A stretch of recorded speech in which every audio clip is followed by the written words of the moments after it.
The Chancellor of the Exchequer.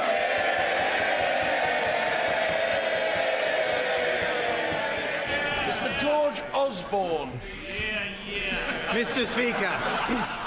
Speaker, Britain's economic plan is working. But the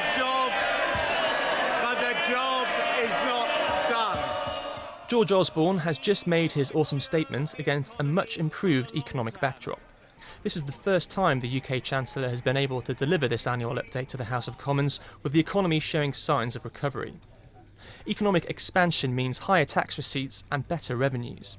But there's a sting in the tail, and one that underscores the Chancellor's message that the job is only half done. He wants to say, we haven't got all this money. He said, borrowing is coming down faster than we thought, but we're not going to spend it because the structural deficit, as far as the Office of Budget Responsibility is concerned, hasn't got much better, because they think this upswing we're getting is cyclical and not something you can rely on being there in years and years to come. So that you've actually got to keep clamping down on public spending. Yes, the deficit is down, but it is still far too high, and today we take more difficult decisions. The Chancellor hopes that voters will see the improving economic picture as evidence that his austerity programme is working. But the political debate has moved away from economic stagnation and towards falling living standards. Well, George Osborne's been determined to keep the political debate on the big economic picture, the fact the economy is starting to grow again, the fact that jobs are being created.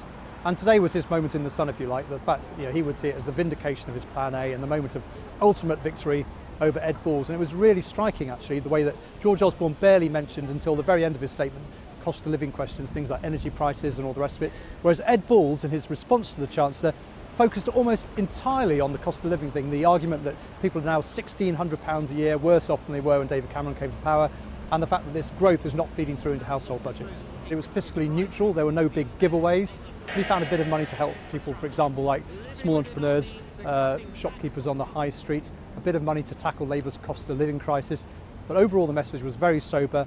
It's that we're halfway down the track, there's still a long way to go, but at the end of the track we can see a glimmer of light and the tantalising prospect for George Osborne of a budget surplus in 2018 and 19. And for those small businesses that really underpin any economic recovery, the Chancellor could have gone even further. They would have appreciated even more help on business rates and energy bills. I think we've got a lot more to do, as I say, on a full-blown reform on business rates. If we look at energy costs, clearly one of the big asks that we're seeking is for published tariffs for small businesses.